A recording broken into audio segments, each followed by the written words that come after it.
Hi అండి. అందరికీ నమస్కారం. Welcome to my channel. ఈ వీడియోలో ఏపీ ప్రభుత్వ పెన్షనర్లకు 2018 జూలై మరియు 2019 జనవరి డీఆర్ అరియర్స్ చెల్లింపుల్లోని గందరగోళంపై ట్రెజరీ అధికారుల వివరణ. పూర్తి సమాచారాన్ని వీడియోలో తెలుసుకుందాము. వీడియో ఎక్కడే గాని స్కిప్ చేయకుండా ఎండ్ వరకు చూసేయండి. అప్పుడే ఇన్ఫర్మేషన్ పూర్తిగా అర్థమవుతుంది. అలాగే వీడియో చూస్తున్న ప్రతి ఒక్కరు వీడియోకి లైక్ చేయండి ఫ్రెండ్స్. ఈ వీడియోని తోటి ఉద్యోగ పెన్షన్ మిత్రులతో అయితే షేర్ చేయండి. కొత్తగా మన ఛానల్ చూస్తున్న వారు ఇంకా ఎవరైనా సబ్స్క్రైబ్ చేసుకోనట్లయితే వెంటనే మన ఛానల్‌ని సబ్స్క్రైబ్ చేసుకోండి. దీని ద్వారా నేను చేసే లేటెస్ట్ వీడియోస్ అన్నీ మీ వరకు రీచ్ అవుతాయి. ఇక ఆలస్యం చేయకుండా వివరాల్లోకైతే వెళ్ళిపోదాము. ఫ్రెండ్స్, ఇక విషయానికొచ్చినట్లయితే ఆంధ్రప్రదేశ్ రాష్ట్ర ప్రభుత్వ పెన్షనర్లు చాలా కాలంగా ఎదురుచూస్తున్న 2018 జూలై మరియు 2019 జనవరి నెలలకు సంబంధించిన కరువు భత్యం డీఏ, డీఆర్ బకాయిల చెల్లింపు ప్రక్రియలో ప్రస్తుతం అనేక గందరగోళ పరిస్థితులు నెలకొన్నాయి. ఈ నేపథ్యంలో పెన్షనర్లు పడుతున్నటువంటి ఇబ్బందులను గమనించిన ట్రెజరీ ఉన్నతాధికారులు ఒక స్పష్టమైన వివరణను అందించారు.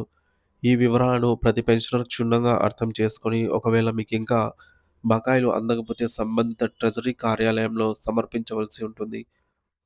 రాష్ట్ర ప్రభుత్వం విడుదల చేసిన జీవో నంబర్ 94 ప్రకారంగా డేటెడ్ ఆన్ 4థ్ నవంబర్ 2020 ప్రకారంగా జూలై 1, 2018 నాటి డీఏను గత ప్రభుత్వం జనవరి 2021 నుండి నగదు రూపంలో మంజూరు చేసింది. ఈ జీవో ద్వారా మొత్తం 30 నెలల కాలానికి సంబంధించిన డీఏ బకాయిలను 3 సమాన భాగాలుగా విభజించి చెల్లించాలని నిర్ణయించారు.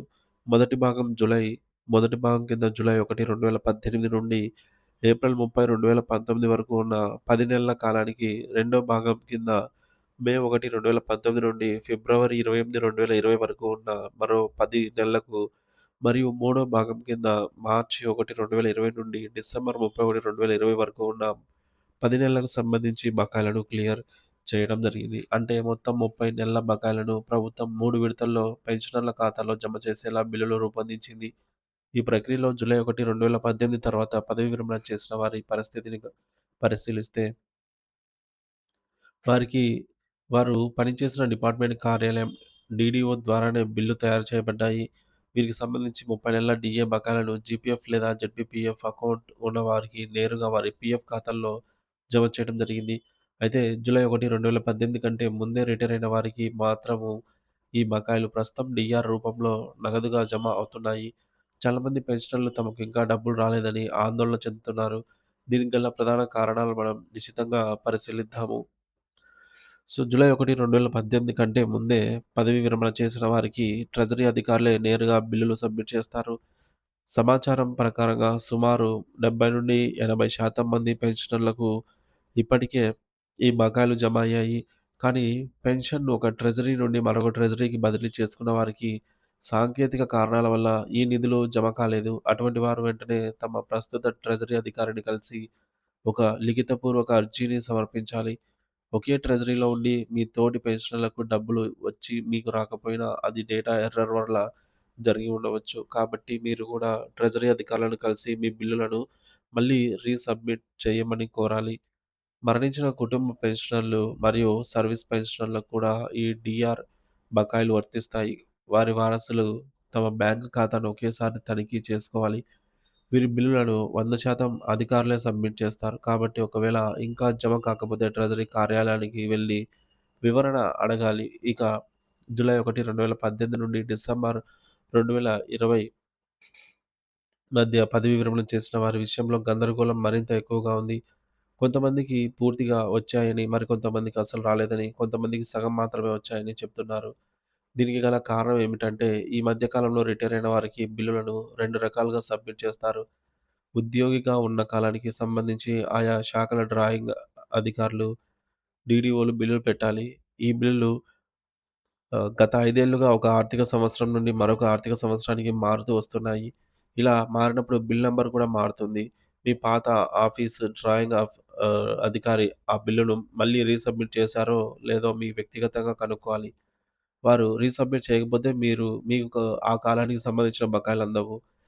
ఇక పదవీ విరమణ చేసిన తేదీ నుండి డిసెంబర్ 2020 వరకు ఉన్న కాలానికి ట్రెజరీ అధికారులే బిల్లు క్లెయిమ్ చేస్తారు. కాబట్టి ఆ వివరాలను ట్రెజరీలో సరిచూసుకోవాలి. ఒకవేళ మీరు జూలై 1, 2018 నుండి రిటైర్మెంట్‌లో రిటైర్మెంట్ మధ్యలో ఒక ఊరి నుండి మరొక ఊరికి ట్రాన్స్‌ఫర్ బదిలీ అయి ఉంటే, అప్పుడు పాత స్టేషన్‌లో అంటే మీరు ముందు పనిచేస్తున్న చోట గాని, లేదా కొత్తగా పనిచేస్తున్నటువంటి ప్లేస్‌లో ఆ బకాయిలు క్లెయిమ్ చేయని పక్షంలో ప్రస్తుతం మీరు రిటైర్ అయిన కార్యాలయం నుంచే క్లెయిమ్ చేసుకునే అవకాశం ఉంది. దీనిపై స్పష్టమైన సమాచారం కోసం ఈ చిన్న పనిని చేసిన కార్యాలయాన్నయితే సంప్రదించండి. సో మీరైతే ఈ చివరి పనిని చేసి ఈ కార్యాలయాన్ని సంప్రదించండి అని ట్రెజరీ అధికారులు చెప్తున్నారు. సో, అలాగే జనవరి 2021 నుండి డిసెంబర్ 2021 మధ్య రిటైర్ అయిన వారి బకాయిలు పీఎఫ్ ఖాతాకు సర్దుబాటు చేయాలి. చాలామందికి ఇప్పటికే పీఎఫ్ క్లోజర్ సమయంలో ఈ అమౌంట్ కలిపి ఇచ్చారు. ఒకవేళ అలా జరగని వారికి ట్రెజరీ వారు నగదు రూపంలో బిల్లులు సబ్మిట్ చేసి చెల్లింపులు జరుపుతున్నారు. మరో ముఖ్యమైన విషయం ఏమిటంటే ఈ డీఏ, డీఆర్ బకాయిలను లెక్కించేటప్పుడు మీకు ఇప్పుడున్న బేసిక్ పేని పరిగణనలోకి తీసుకోరు. 2018 ఆ సమయంలో మీకున్న పాత బేసిక్ పే ఆధారంగానే ఈ లెక్కలుంటాయి. కాబట్టి అమౌంట్ తక్కువగా ఉందని కంగారు పడకండి. అలాగే 2024 తర్వాత రిటైర్ అయ్యే వారికి ఇప్పటికే పీఎఫ్ ఖాతాల్లో సర్దుబాటు జరిగి ఉంటుంది కాబట్టి వారికి విడివిడిగా అరేట్స్ రావు అనే విషయాన్ని గమనించాలి. పెన్షనర్లు ఎవరు ఆందోళన చెందాల్సిన అవసరం లేదని, అర్హులైన ప్రతి ఒక్కరికి కూడా బకాయిలు అందుతాయని ట్రెజరీ అధికారులు భరోసా ఇస్తున్నారు.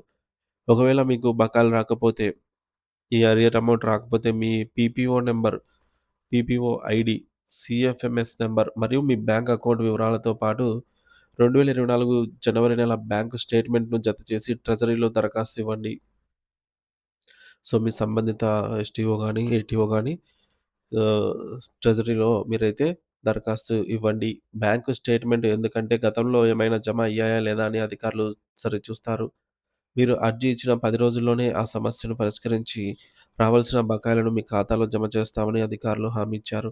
కాబట్టి వెంటనే వివరాలను సరిచూసుకొని అవసరమైతే ట్రెజరీ అధికారులనైతే సంప్రదించగలరు అని తెలియజేయడం జరిగింది ఫ్రెండ్స్.